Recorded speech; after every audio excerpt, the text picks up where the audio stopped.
حضرت خواجہ نظام الدین اولیاء رحمت اللہ علیہ فرماتے ہیں، ہر وہ کام جو تم مخلوق کو خوش کرنے اور ان سے داد وصول کرنے کے لیے کرتے ہو فضول ہے۔ عبادت کا مقصد انا پرستی سے چھٹکارا حاصل کرنا ہے، کیونکہ خود غرض اور انا پرست انسان کبھی بھی روحانیت میں ترقی حاصل نہیں کر سکتا۔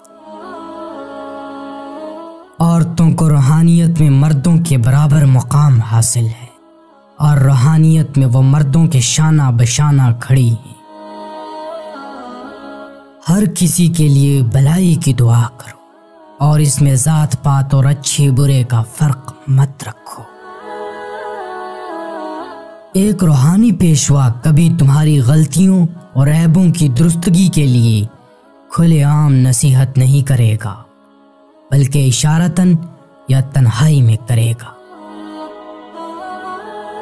ہر مال کی مخصوص زکوٰۃ ہوتی ہے، علم کی زکوٰۃ یہ ہے کہ اس پر عمل کیا جائے۔ دوسروں کے برے راز عیاں کرنے سے بہتر یہ ہے کہ تم ان کے راز چھپاؤ، تاکہ اللہ تمہارے رازوں پر پردہ فرمائے۔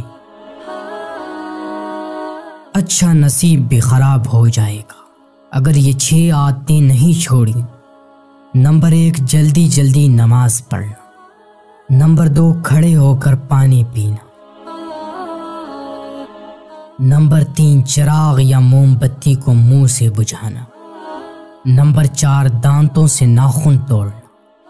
نمبر 5، نماز فجر کے بعد فوراً سو جانا۔ نمبر 6، آستین یا دامن سے منہ پونچھنا۔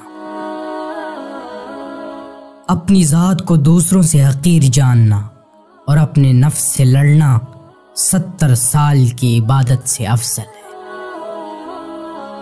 کوئی بھی مہمان آئے تو کسی نہ کسی چیز سے اس کی خاطر تواضع ضرور کرنی چاہیے۔ اگر گھر میں کچھ میسر نہ ہو تو پانی کا ایک گلاس ہی دے دیا جائے۔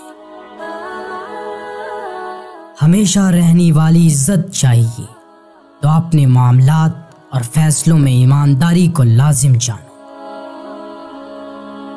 جو مؤدب بن کر خدمت کرتا ہے ہمیشہ وہی استاد بن